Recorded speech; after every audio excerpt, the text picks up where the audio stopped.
Welcome. In this video, we'll be going over some feedback examples that make use of the asymptotic gain formula, as well as Blackman's impedance formula. The asymptotic gain formula will be used to find the input-output transfer function, whereas the Blackman's impedance formula is used to find the port impedance. So let's get started. So as I mentioned, this video will be going over a number of feedback examples. First, I want to point out that the DC bias is not going to be shown. We're going to be focusing on the small signal equivalent circuits. So the shown circuits will be the small signal models. But we're not going to be drawing out the small signals explicitly. We'll leave the transistors as shown as transistors. We'll just recognize that they have a GM and an R0 associated with them. So we'll assume that each of the transistors were given a GM and R0. As an example, we have the circuit shown here, and we see that the transistor is left as a transistor symbol, but we recognize that this is there's no bias conditions shown here, so this would not work as an actual circuit because we just have ground connected here and ground connected here, so there'd be no bias current to this circuit. But it's a small signal model for this. So in this case here, the output Vout over Vi would just be minus GM RL in parallel with R0, where R0 is the R0 of this transistor here. In this case here, if we assume that GM was equal to 1 milliamp per volt and R0 was equal to 20 kiloohms, then we would have RL is also 20 kiloohms. So RL in parallel with R0 is just 10 kiloohms multiplied by 1 milliamp per volt, and that gives us an overall gain of minus 10 volts per volt. So I really just want to point out that this is going to be a small signal equivalent circuit shown as opposed to all the DC biases being shown. So here's our first example, example 1. So here we have a common source amplifier followed by a common gate amplifier, and the feedback is then shown in this direction coming around through here. And we're given that the GM1 equals GM2, where this is the transistor 1, this is transistor 2, and they're both 1 milliamp per volt. In this particular example, we're going to leave R0 1, so the output impedance of M1 to be infinity, as well as the output impedance of M2 to be infinity. So we're going to ignore the output impedances of both transistors and just rely on the resistor values that we have over here to determine the gains that we have in the circuit. And our goal is to find Vout over Vs, Rin, and Rout. Where Rin is the impedance looking into R1, and the output is the output impedance looking out from Vout. So first we need to find the loop gain. So we'll want to find the loop gain here. So we take this circuit, we're going to break it at this point. And so we have this circuit now shown down here, where we've broken it at the gate of M1. And we're going to be applying a voltage at the gate of M1 here, and finding the voltage that returns back on the other side. So in other words, we're breaking it, applying a voltage source over here, V sub t, and looking at the voltage that will return here, the returned voltage. And we also recognize that the RS2 will be 1 over GM2, which is equal to 1 kilo ohm. RS2 being the T model resistance value for the transistor, for the source resistance. So we need to find the gain from here to V1. So our first part of the solution is to find the gain from the input of gate 1 to V1. And that's going to be the impedance RS2 in parallel with R2 being the load resistance of that node, multiplied by the GM of the transistor, GM1, and there's a negative sign because it's inverting amplification here. If we multiply those out, we find that GM1 was given as 1 times 10 to the minus 3. R2 was 10 kilo ohms and RS2 is 1 kilo ohm. If you just multiply all this out, you end up with minus 0.909 volts per volt. So we have a gain slightly less than 1, going from the gate of M1 to the drain of M1. You might wonder why we have such a small gain here. And the reason is because we have this impedance RS2 here, which is the GM of this transistor looking into it. So it's if R2 went to infinity, we just have the gain would be GM1 divided by GM2 with a negative sign. And because the GMs are the same here, we'd have a gain equal to 1. But in this case, we have R2 in parallel with RS2, so the gain is slightly less than 1. So we get a small gain going to V1. Where we get a larger gain is going from V1 to V out. So we need to calculate that gain. If we work out that gain, we'll see that that is equal to GM2 times the impedance seen at that node, R3. So it's going to be R3 in parallel with R4 plus R1. Remember, this is going to be grounded as we're finding the loop gain here. So we have that's going to be given by R3 in parallel with R4 plus R1 multiplied by the GM2. That gives us a gain of 22.22 volts per volt. So we have a positive gain going from V1 to V out. And it's a much larger gain than 1 in this case, 22.22. And we still have the gain now going from V out all the way to VR, which is at this node. That's a resistor divider network, which will be R1 divided by R4 plus R1. So that will just be given by this last result here. VR over V out is R1 divided by R1 plus R4, which is 1 over 5, which is 0.2 volts per volt. So we multiply all these together. We have that VR over VT is V1 over VT times V out over V1 times VR over V0. And we can see that because we can cross out the V outs here, cross out the V1s here, and we have VR over VT. And that's equal to minus 4.04. So our loop gain is defined to be the negative of VR over VT, so it's equal to 4.04. So the loop gain for this circuit is 4.04 when we zero our input. Next thing we need to find is the A sub L infinity, which is the gain from Vs to V out, if we make the loop gain go to infinity. So if all of a sudden we insert an amplification at the gate of M1 and just made that amplification go to infinity.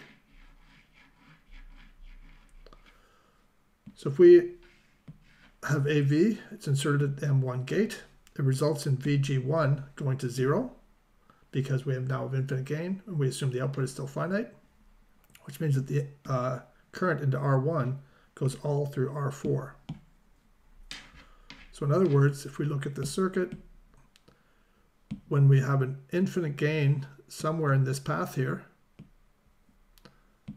that this voltage here will go to 0.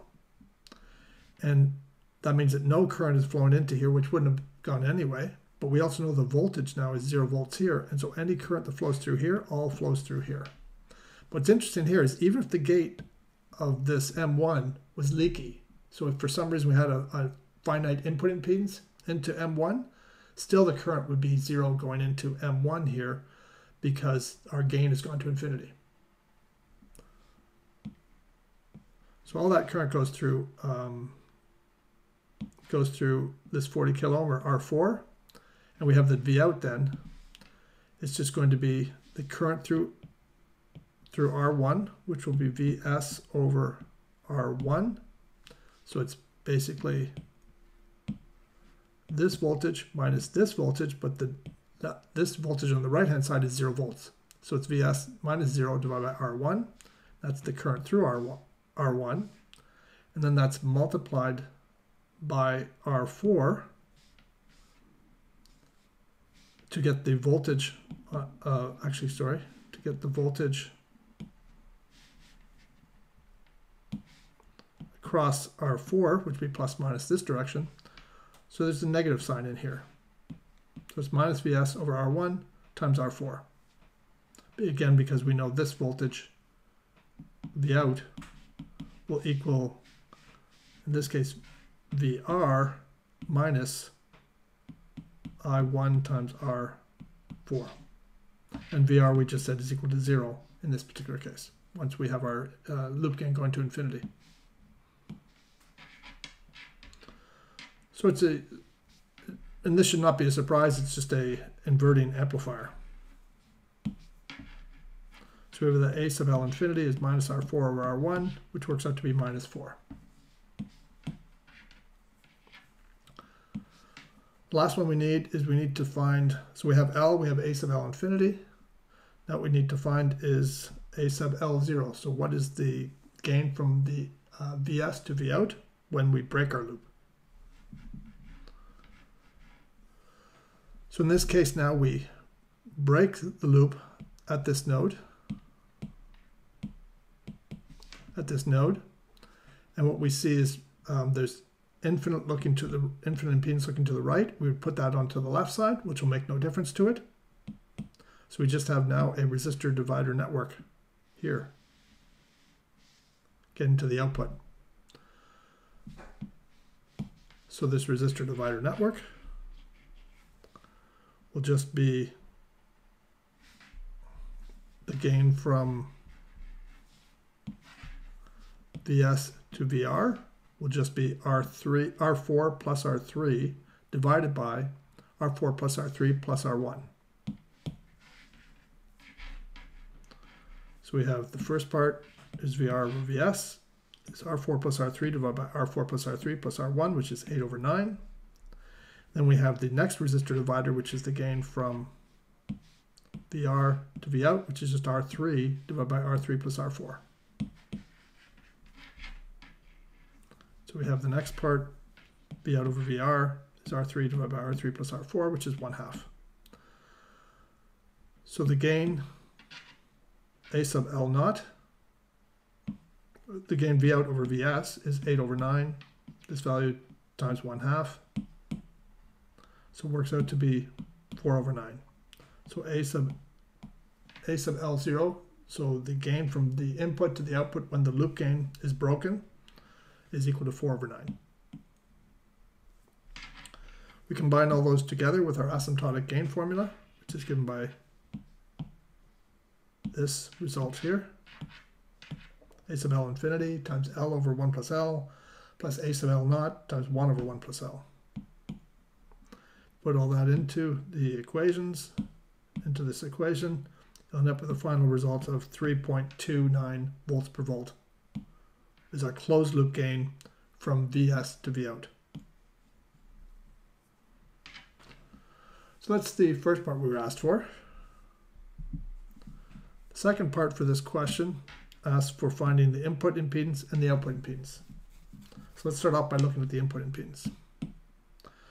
Now recall that the input impedance is shown at this point looking to the right. So it's not that close to the feedback loop. We're not asking for it right here. We're asking for it to the left of R1. And the reason I point this out is that if you recall, when we're finding port impedance, we want to know what the loop gain is when the port is shorted and what the loop gain is when the port is open. So let's look at, so there's actually going to be 3 ways to find R sub in. We can either just say we have R sub in at this point and just find the loop gain when that port is shorted, and that'll be the L that we just found before, because we found the loop gain when that port, when Vs was equal to 0. But then we'd also want to find the loop gain when that port is open. Now in that case, the loop gain does not go to 0, but we could still find that, and then just put it into this formula here and find our input impedance. So in this case, we'd have to calculate 2 loop gains. The loop gains when it's shorted, but we already have that, but a new loop gain when that port is opened. So that's one way to do it. The next way to do it is to say, well, we want to find this port here. What if we found this port impedance here? And then we'll combine the two. So what we know is that if we know what R sub x prime is, then R in at this node will just be given by R1 plus R sub x prime. In this case here, if we found the loop gain here, we know that when this port is shorted, the loop gain goes to 0. But when the port is opened, the loop gain is not 0, but it goes to a new value. Or sorry, it's not 0, and it also is not L, but it goes to a new value. So we'd have to calculate this new value. But once we do that, at least we don't have to worry about L sub sh, that goes to 0, and we'd have to find the new value for L sub op in here. Once we find that, we can put that into this formula here, and then add the two together in order to get R in. Now the third method we can do this is to take R1 and just look connected to ground. So we had Vs was connected over here at this location. Well, we're going to set Vs equal to 0 anyway. And we'll actually find, in this example, we could find R sub x prime here, but we'd actually, and then we know that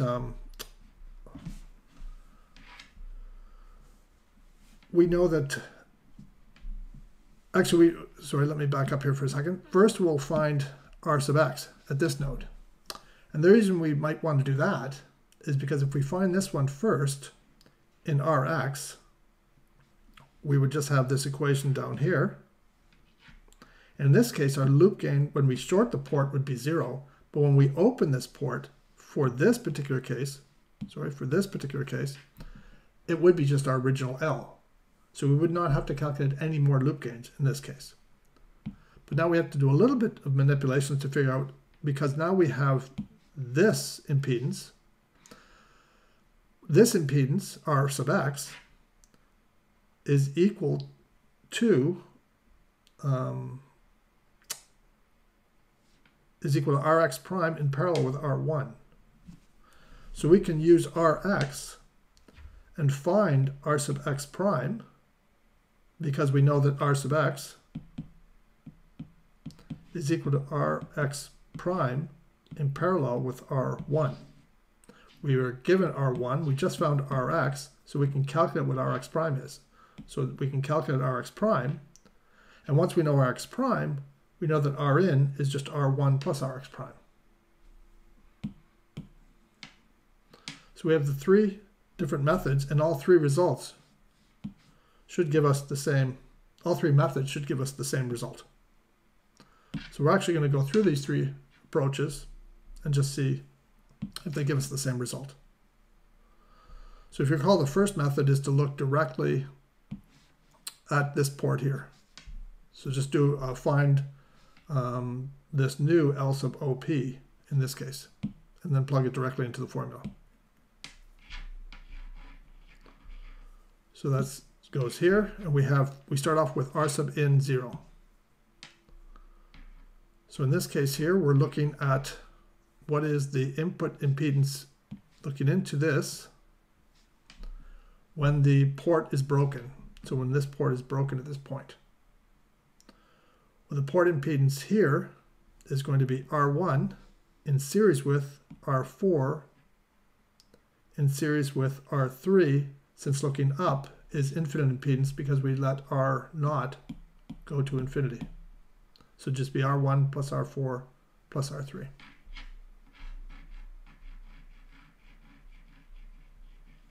So we have R1 plus R4 plus R3, which is 90 kilo ohms. So that becomes our first R in 0 in our first case. Just want to rub this out at the top here.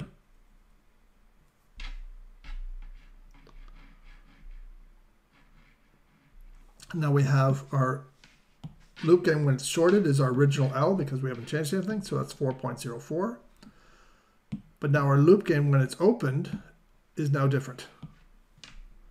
So our loop gain when we leave port open now does not change V1 over VT.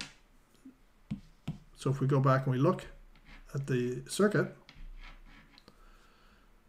when this port now is opened, so we leave it as open like this, the gain from this node to V1 does not change.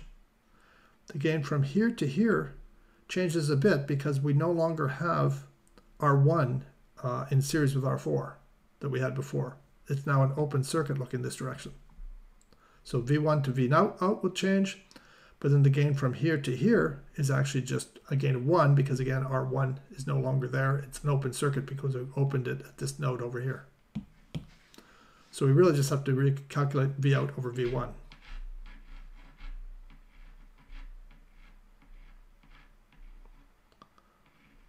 So as I mentioned, we have that V1 over Vt does not change. V out over V1 does change and just becomes Gm times R3. Because R4, again, looking into R4 is infinity. If you go back to the original formula for V1 over V out, we had R4 plus R1. But remember, R1 has now become an open port. And so this whole thing has gone to infinity. So it's R3 in parallel with infinity, which is just R3.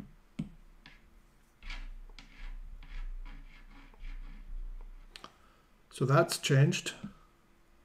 And VR over V1 has changed, and that just becomes 1. So we multiply all that together, we end up with a loop gain of 36.36. Put this into our formula here. So put it into this formula, our Blackman's impedance formula. You end up with an input impedance of 12.14 kilo ohms. So what we hope is that you find using the other two methods, we can end up with the same result. So method 2 is I want to find Rx prime here. And then we'll let R1 equal Rn equal R1 plus Rx prime. So in this case, at Rx prime, we have our loop gain when it's shorted is equal to 0, but our loop gain when it's opened is equal to some new value of a loop gain. It's no longer L, since when we open it, R1 is no longer connected. It's no longer shorted to ground.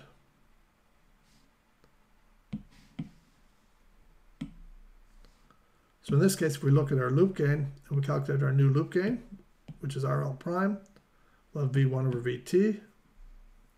That remains unchanged. We have V out prime over V1.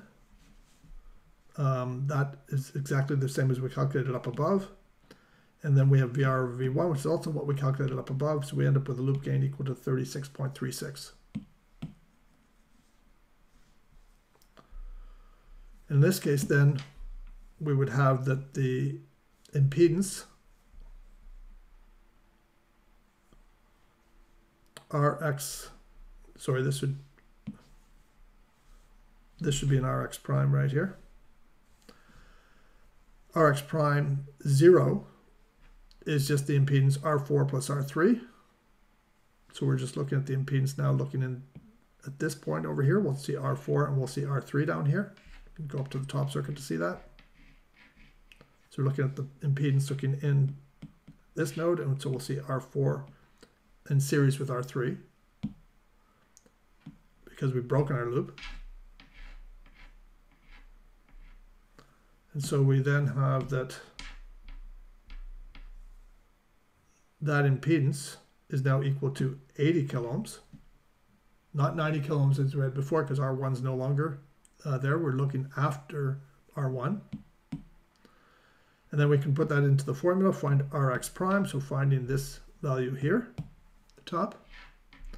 That's given by our Blackman's impedance formula. Put that into the equation. We see that's equal to 2.1 kiloohms, 2.14 kiloohms. And I should leave that as a prime there. And then R in is equal to R1 plus this Rx prime. So it's equal to 12.14 kiloohms. And that's the same as we got in our previous method. So that's our second approach. Our third approach, if we didn't want to calculate any new loop gain at all. So if we said, well, I don't want to go around calculating a new loop gain, let's find out Rx without doing that. So again, we want to find, we're trying to find R in. We're trying to find R in down here, but first we'll calculate Rx here. So we've zeroed V sub s, and we're now just extended this wire out over here and said, what's the impedance looking in through here? And the reason for that is now we know that for that, when the loop gain is shorted, when the port is shorted, the loop gain is equal to 0. When the port is left open, the loop gain is equal to the original loop gain that we calculated. So we don't have to calculate a new loop gain at all here. So if we do that, we'll say that let's find Rx first.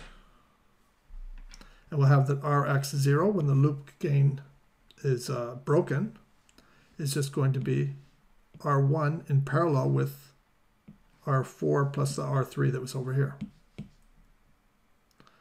So that's equal to this, which is equal to 10K in parallel with 80K, which is 8.89 kiloohms. We also have that the loop gain is equal to 0 when the port is shorted, and the loop gain is equal to L, which we calculated at the very beginning was equal to 4.04 when the port is open in this case. If we plug all that into our Blackman impedance formula, we end up with an R sub x equal to 1.76 kiloohms. So now we have 1.76 kiloohms is R sub x. So this value here. But we know that R sub x is equal to R1 in parallel with Rx prime. And the reason we're trying to find now Rx prime is we know that R in, the impedance that we're actually trying to find, is equal to R1 plus Rx prime. So now we need to find Rx prime, given that we know Rx. Well, we know that, as I mentioned, Rx is equal to R1 in parallel with Rx prime. So 1 over Rx is equal to 1 over R1 plus 1 over Rx prime. So 1 over Rx prime is equal to 1 over Rx minus 1 over R1. So we can use that down here. We now have found Rx. We know what R1 is. Use this formula here. We end up with Rx prime is equal to 2.14 kiloohms, which is what we found before in the example 2, or method 2. And so then we have our output is equal to R1 plus Rx prime, which is 12.14 kiloohms, which is the same as methods for 1 and 2. So really it's whichever method you prefer, but all three will give you the exact same result.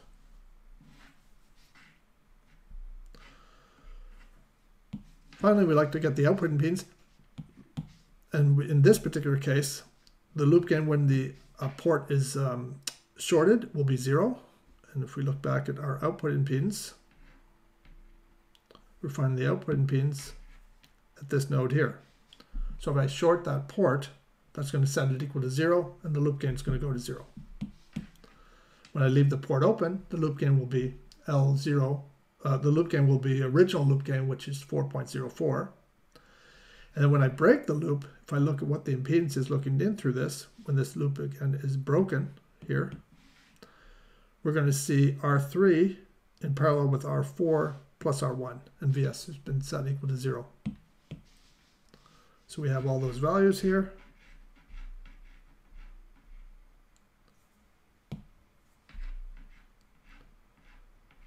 And we have that the loop gain when the port is open is just equal to L.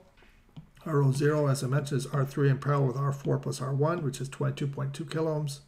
So the actual output impedance is given by our regular Blackman impedance formula here. and that works out to be 22.2 kilo ohms divided by 1 plus 4.04, which is our loop gain. And so R out works out to be 4.4 kilo ohms in this case. I should mention that in this particular case, we asked for the output impedance shown here, but we have no load drawn. If in a different example, we actually had an output impedance and we had an RL over here, so V out was really at the right-hand side here, we'd still want to find this output impedance here. Then we might have to do a little bit of gymnastics similar to what we did before. And we could find the impedance looking over here first, and then subtract off the parallel equivalent impedance of RL to move it back to this one over here. So we might have R out prime here, find that one first, and then can move over and find R out properly. But in this particular case, we didn't show a load resistance, so we didn't have to do that. Now for the second example that I want to look at, I want to make use of using feedback to find some of the output impedances that we saw when we were doing multi-stage amplifiers. So when we were looking, we already know what the impedance R sub X is when we have a drain resistance here when we're looking into the source of a transistor. But we used full analysis in order to find that. I'd like to see if we can find this using feedback analysis. So assume that GM and R naught are given. What does Rx look like here? And it turns out there is feedback here, and we can use feedback analysis to find the result. So in this case here, we draw the hybrid pi model for our transistor here. And we have VGS shown here. The voltage controlled current source shown at this node. We have our feedback in this direction shown here. So the feedback is going around in this direction. So it's a very small feedback loop. It's only a single transistor, and you'd think there might not be any feedback in it at all, but it turns out it does have feedback into it. In other words, if VGS, if this voltage increased, so this is going to remain at 0, but let's say this negative sign went more negative, this current here would increase, and that would bring this up to make it a little bit less negative. So it wouldn't be as large of VGS. So that's our feedback around the loop. And in this case, we want to find the port impedance, R sub X. So we notice that if we break the loop here, if we make the loop shorted, so if I short this port at this point, and I set that equal to 0, and I again apply a voltage at this node and find the voltage that comes back, it's going to be 0 because we've shorted it to ground here. So the loop gain when it's shorted is going to be 0. The loop gain when it's open is we're going to have that V1 over here is going to be equal to 0. Why is that voltage equal to 0? Because we have no current that's flowing through here. So we know that when this is open circuited at this node here, so at the bottom side, so we're looking at the open L when the port is open. So if the port is open, then this current is 0. So that means that the current here must be 0. And any current that flows down through here must flow up through this R0 resistor. But it must just flow in a loop here because it can't go this direction, and therefore it also can't go in this direction. So if we look at that, then we have that VR must equal minus GM1, or GM of the transistor, times VT times R0. Because we know this is zero current here, we know this voltage V1 must also be 0. So that gives us the voltage at this node, and that's the voltage that's coming back here. So we have that L is just equal to GM times R0. the minus sign cancels out because of our definition of the loop gain. So now we know our loop gain is given by GM R naught. Our impedance looking into this node, R sub x, when we break our loop, so this loop is now broken, means that this VGS is not going to change, so that goes to 0. So it's just going to be R naught plus RD in series. So we have our loop gain, and we have our port impedance when the loop is opened. Multiplying those two together, we see that our port impedance for this is actually given by this equation right here, R naught plus RD divided by 1 plus GM R naught. And if you go back and you look in the notes for multi-stage amplifications, we see that's exactly the results you'll get if you do full analysis and nodal analysis on this. So I didn't present this example to say it was a quicker method to get it, but to point out that there is feedback in this circuit. Whereas when you first look at it, it's not clear there's actually feedback. Well, there is feedback in this circuit. The second example I want to look at is this example here, where we're looking into the drain of a transistor with a resistance in the source. And again, drawing the circuit here, a small signal circuit, we can we again have feedback that's going around this loop, similar to what we saw before. We can break the loop at that point. And we'll find in this case, when we open our port, R sub x, that if this port is opened, then our loop gain is going to go to 0. And the reason for this again is that if the port is opened, so if this port is Rx is open, then this current must be 0, which means this current here must be 0. If this current through RS is also 0, then this voltage at this node is also equal to 0.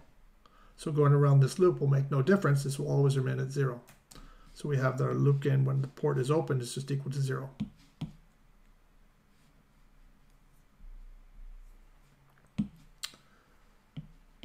Our loop gain when we short it,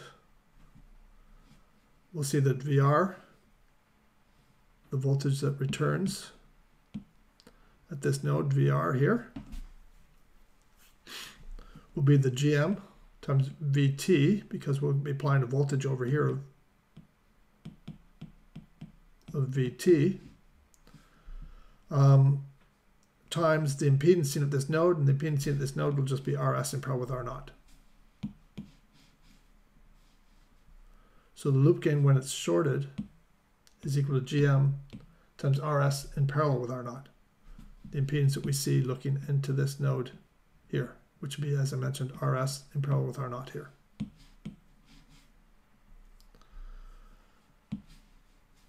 When we look at the port impedance with the loop broken, so when we leave our loop broken over here, so we leave it broken, so VGS no longer changes, so this is not here, VGS goes to 0, then our port impedance is R naught in series with RS. So we have that the port is equal to R naught plus RS. If we take these two results that we have then, we have our loop gain when it's shorted, we have R naught plus RS, we have our actual port impedance is R naught plus RS, times 1 plus the loop gain when it's shorted. And if we just expand this part here, we get looking like this, and do a little bit of manipulation on it, you'll end up with this result here. And this is exactly, again, the same as what we saw when we did full nodal analysis. So that shows us, again, that even just having a single resistor, so it's a little unusual here, but just having a single resistor here attached to the source of a transistor actually makes a very small feedback loop. Even though it's one transistor, and it's not obvious there's a feedback loop here, there actually is a single feedback loop here, and you see that when you draw the small signal model shown here. So both of these circuits our feedback circuits.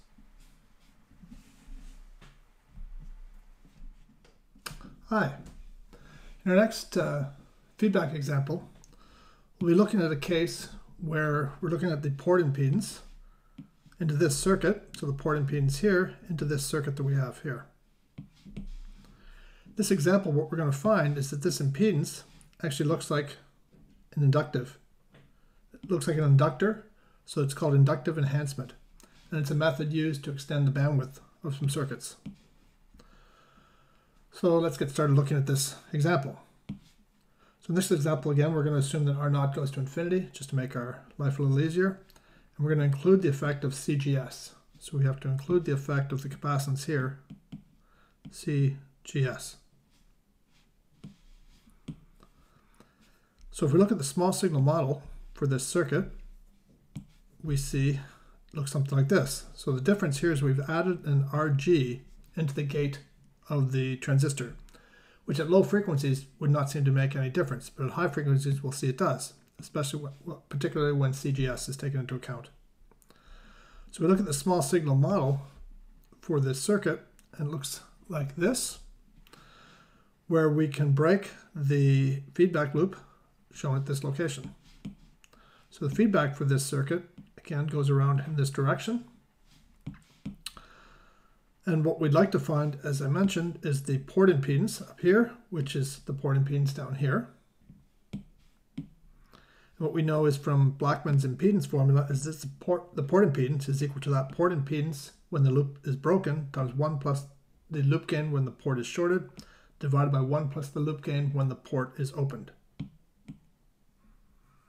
I'm not sure if I said that right. This should be the port impedance when the loop gain is broken, so the loop is set to 0. Loop gain is set to 0. So if we look at the case for ZP0, so we want to find this part, this value, then we can draw our circuit as shown here, where we put in the break right at this location. We've had to take this load over here and also apply it to the left-hand side, or sorry, to the right-hand side. We also take the impedance that we would normally have seen here, which is just infinity, and apply this to the left-hand side. But because it's infinity, there's nothing that goes there. Because the impedance hooking up into this ideal voltage-controlled current source would be infinite. We've not included R0 in this example. If we did include R0, this R0 over here, R0 would have appeared over here, R0. So we want to find the port impedance, and the port impedance is now looking in here. What we see is because when we're applying this port, when we apply voltage at this location, measure the current through here is still going to be 0, which means the current through this capacitor is 0, so VGS will equal 0. So if VGS is equal to 0, this current source makes no difference. So we have that the port impedance is just going to be the series connection of the capacitor and resistor here. So CGS in series with RG. So what we have is that the port impedance is 1 over SCGS plus RG. We can multiply both sides by SCGS, and we end up with this as the port impedance. We want to now also find the loop gain when it's shorted. That port is shorted, and the loop gain when the port is open. When we short the loop gain, we're taking this port here, connecting it to ground, so we're shorting the port. As soon as we do that, what we find is that VR, this voltage here, so we're finding the gain from VT around to VR, but VR will always equal 0 because we've shorted the port, and so the loop gain when the port shorted will just equal 0. Next, we need to find the loop gain when the port is opened. And in this case, we do exactly as we had before, but in this case, the port is now opened. It's not shorted. And we find the gain from VT to VR. If you go through this analysis, you'll find that that ends up with the loop gain equal to GM divided by S times CGS. Then finally, we can write the port impedance itself is this original port, which we had given as this, multiplied by 1 plus the loop gain shorted, which is 0. So this is plus 0, which we don't have to worry about, and 1 plus divided by 1 plus the loop gain when the port is open, and that's GM over SCGS. So if we just do a little bit of manipulations on this, we end up with it looking like this. Now we can rewrite this. We see this equation here, that we have a 0 and we have a pole. So it's a 1 over GM, but multiplied by a 0 on the numerator and a pole in the denominator. So we can rewrite this as shown as this one here, where omega z is given by this equation and omega p is given by this equation. So what we see is that at low frequencies, so when S goes to 0, the impedance of this ZP will just look like 1 over GM, which is what we'd expect because we're just looking into the source of a transistor, and at low frequencies it'll look like 1 over GM. But at high frequencies, this will look like a short circuit here, CGS, and the impedance will actually just become RG. So at low frequencies it looks like 1 over GM, at high frequencies it looks like RG. So it's changing over frequency. So what we can have is that in the case where omega p is greater than omega z, then we have a curve that will look something like this. At low frequencies it's 1 over GM, at high frequencies it's R sub G. The 0 occurs here and changes between the two, and the pole occurs at this frequency. And those are given by the equations above. So what we see is that in the region between omega z and omega p, the impedance is rising as S. So it looks like an inductor, because that looks like S times an inductance value. So it looks like it's rising like an inductance would. An inductance would rise with S times L. So we can write down that ZP in that region looks like 1 over GM times S over omega Z. How did we get that? Well, we said omega is greater than omega Z. So we're saying that, omega is, let's say, much greater than omega Z. So we can ignore the term over here. And we also said that omega is much less than omega p, so we can ignore this term over here. And so that gives us S omega Z over GM. So this term divided by this term. So it's just an approximation, but we see that approximately the impedance will look like 1 over GM times S over omega Z. And if we rewrite this in this form, S times CGS RG over GM, and say that's equivalent to S times some inductance value, so L of an inductor, not to be confused with the loop gain. This is now L for an inductor. So this inductance value would look like a value of CGS RG over GM in this region of operation. So when it gets above the 0 frequency, but below the pole frequency. So what we really have then is if somebody builds a circuit which looks something like this circuit here, so this is the one you'd actually build, it would emulate a circuit that looks something like this, with an inductor in series with a 1 over GM2. So it's a way of building a circuit that looks like an inductor, although you never use an inductor. And that's why it's called inductive enhancement.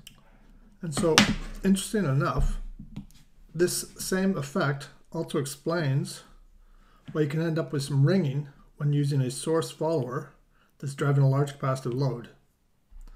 So if we have a case where we have a source follower, which is what we already looked at, we have a source impedance, R sub G here, and we're driving a load, R sub L, but it has also a very large capacitive load. That this, because the impedance ZP, looking back in here, ZP looks inductive, looking up, looks like an inductive at certain frequencies.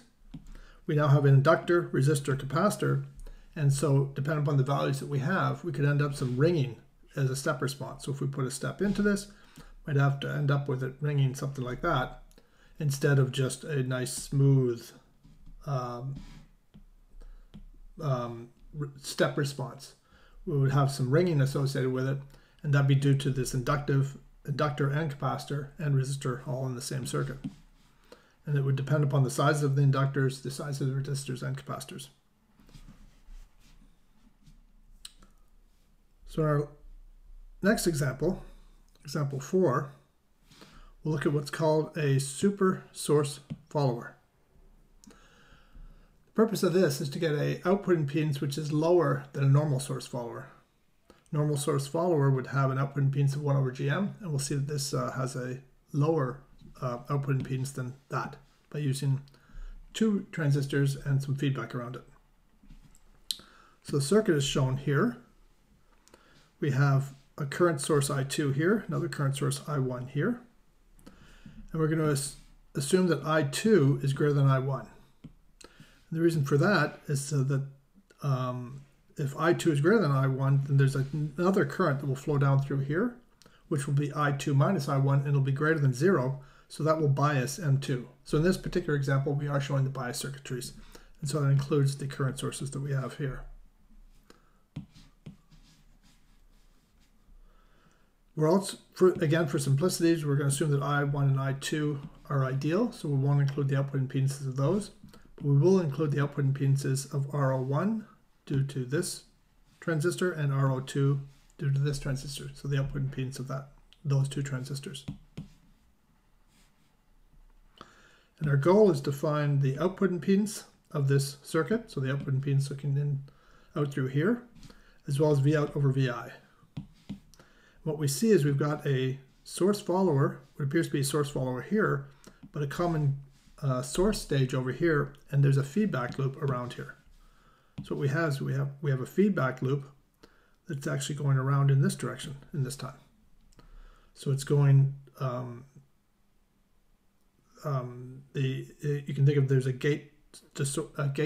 common source amplifier at this point going in this direction, and then a common gate amplifier going back around here, and so our loop gain is around counterclockwise in this case. So if we want to find all the different values, we're going to need, let's say for the port impedance, to start off with that, R out, we're going to need the loop gain when the port is open, as well as the loop gain when the port is shorted. So start off with the loop gain when the port is open. We have this circuit shown here, where the ideal current sources now are just open circuits. And we want to find the gain from this source that we've inserted to this returned voltage over here. And as I mentioned, M1 here is a common gate amplifier. And so we need to recall that for a common gate amplifier, where this is grounded, and we look at this impedance R in here, and we have a resistor R sub D here, that R in will be given by this equation here, and the open circuit equivalent voltage, applying a voltage here, V sub I, to this node, X, the gain Vx over Vi would be given by this equation here, 1 plus Gm R naught times Vi. So if we, in our particular case, R in for this circuit is going to be given by R1, shown up here, is the impedance that we're trying to look at, and that would be R in. And again, this would be R naught plus RD. In this case, the RD is the impedance, the impedance looking in this direction, and that's going to be infinity. So RD is actually infinity, which means R1 is going to go infinity because RD is infinity here. So it's infinite. Then our open circuit voltage, in this case, VR, the voltage here, will be 1 plus GM1 RO1 times V1. So these two equations came about if you look back at our multi-stage amplifiers, where we looked at how to find impedances and short circuit currents and open circuit voltages. So we're not going to redrive these here. So that's our first equation. We have the VR is given by this equation. But now we also need to find, so that's the gain from V1 to VR. We also need the gain from VT to V1. That's given by this equation here. So it's just minus GM2 times RO2 times VT. If you combine those two together, we end up that the returned voltage relative to the voltage that we inserted, it's just multiplying those two values together. So just these two multiplied by each other. That means our loop gain is given by is defined to be minus VR over VT, which works out to be 1 plus GM RO1, which we can approximate as just GM1 times RO1, times minus GM2 RO2. The negative sign disappears because of the minus sign right here. And so we end up with this result here. It's approximately just GM1, GM2, RO1 times RO2, assuming that GM1, RO1 is much greater than 1. When we short the port, so this was for the port being opened. When we short the port, so we short this port here, then the loop gain, the gain from here to here is always going to be 0, and so no matter what the gain is here, it doesn't matter. So the loop gain around here will be 0. So the loop gain with the port shorted is just equal to 0.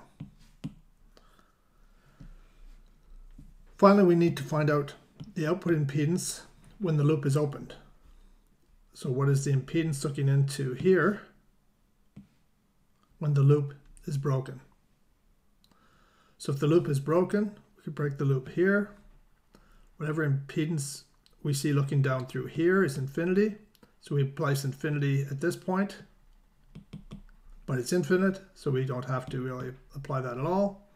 And the impedance that we see is whatever is looking down through here, which is RO2. So the output impedance when the loop is broken is just the output impedance of M2, which is RO2. So we have the R out comma 0 with the loop equal to 0 or broken is just equal to RO2. So finally, looking at Blackman's impedance formula, we have this equation here. Substituting in all the values that we have, we end up with the result that the output impedance is approximately 1 over GM2 times GM1 RO1.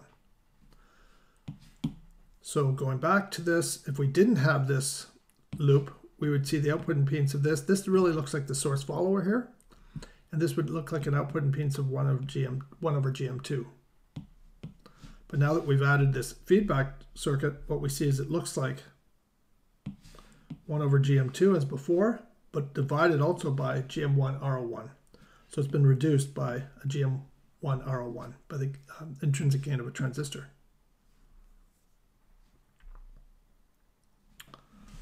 So that's quite useful, and that's the main reason it's called a super source follower. Next thing we like to make sure is that the gain hasn't changed much. We'd like the gain to be approximately 1 because that's what a source follower would give us. We have the loop gain is just leaving that port open, gives us our loop gain. We've already calculated that. So we have L equals LOP, and we have that from above. We need A sub L infinity, and we'll need A sub L0. So we needed L, A sub L infinity, and we'll need A sub L0. As I mentioned, we already have the loop gain from before. And so A sub L infinity, we break the loop at this location in the forward path. And we insert a gain, A sub V, and we let A sub V go to infinity. So A sub V goes to infinity, which means this voltage will go to 0, and the current going into it, I sub X, will go to 0. even if we had a finite input impedance going into A sub V, which we don't have to have, but even if we did have one, it would still go to 0 because the voltage is going to 0.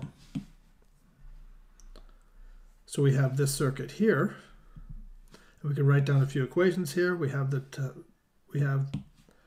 V out here, minus Vx, so the current flowing down through here, which is this equation, should equal the current flowing up through here because this current is 0. So that equals IS1, and IS1 is equal to this current here, VI minus V out over RS1. And we also know that Vx is equal to 0, and that's what this one here went to 0. So combining those together, we have that we can just write this one equation with V out and Vi, solve for V out over Vi, and we end up with that it's equal to R0, R01 in parallel with RS1 divided by RS1. So this is a R01 in parallel with RS1 is going to be a impedance here, which is slightly less than RS1, divided by RS1. So this will be a gain slightly less than 1, but not a huge amount. So that becomes our gain if the loop gain goes to infinity. Input-output gain. When we break the loop, it's not difficult to see that the loop gain is just going, or sorry, not the loop gain. When we set the loop gain to 0, it's not difficult to see that the gain from Vi to V out is going to go to 0. We can see that this result is true, that the gain from the input to the output when the loop is broken is 0.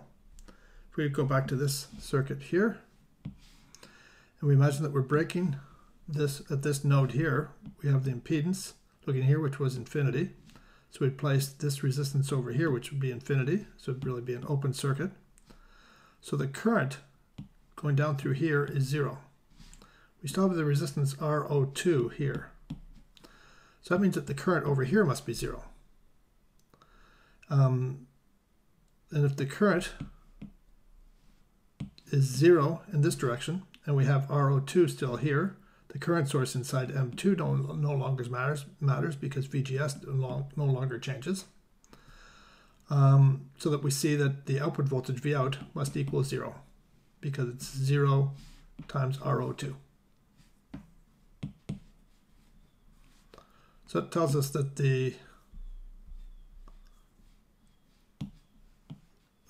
gain from the input to the output when the loop is broken is just equal to 0. Finally, we can find the overall gain, the closed loop gain from the input to the output using our asymptotic gain formula. And we have A sub L infinity here. A sub L0 is 0. So that's 0 here, so this whole part just disappears. And we have L over 1 plus L is given by this term over here. And because this number is approximately just slightly less than 1, this number here is also going to be slightly less than 1. We have basically the overall gain is some value which is slightly less than 1. So this is a very useful feedback circuit that reduces the output impedance in a source follower circuit. And that's the end of this video, so thanks for watching.